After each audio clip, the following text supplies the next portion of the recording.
You get the sense that the country is desperate for someone to show us the way. Not the old way, not the same way, but a new way.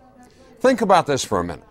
What if we pulled all of our troops out of South Korea? They've been there for 50 years, tens of thousands of them. What if we quit worrying about Iran and instead realized that its having a nuclear weapon isn't the end of the world? What if we pulled all our troops out of Iraq, brought them all home?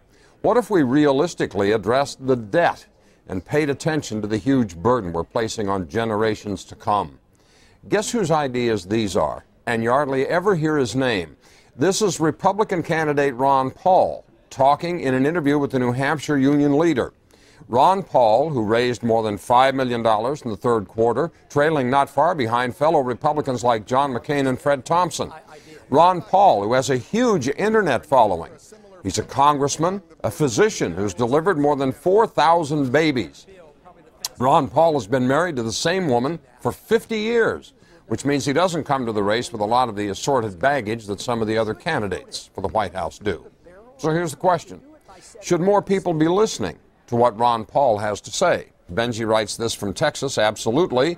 My fantasy election would be Ron Paul against Dennis Kucinich. In my humble opinion, they're the only candidates who are speaking truth to power. It's a pity we don't have more people willing to stick their necks out like these guys do. Time to wake up, America.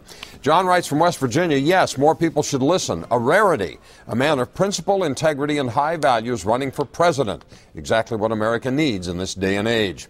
Dick writes from Florida, I must admit I haven't been listening to Ron Paul at all, but after hearing your take, I'll definitely start paying attention. He certainly has a new direction. Wish in Erie, Pennsylvania. As a registered Democrat all my life, I not only plan to vote for Ron Paul, I sing his praises every chance I get. However, inasmuch as the major media have already anointed Hillary and Giuliani, the poor man hasn't a chance. Mike in Cranberry Lake, New York. Yes, more people should listen to Ron Paul. Agree or disagree with his propositions.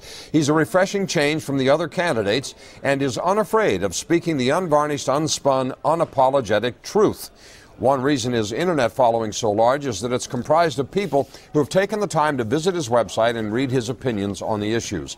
And finally, Steve writes from Pennsylvania, remember the line from the classic Simon and Garfunkel song, The Sound of Silence, the line that says the words of the prophets are written on the subway walls and tenement halls. When I hear Ron Paul, sometimes I wonder whether I'm not listening to a latter-day prophet with the way he speaks truth about what our nation has come to. Yes, Jack, a lot more people ought to be listening seriously to Ron Paul.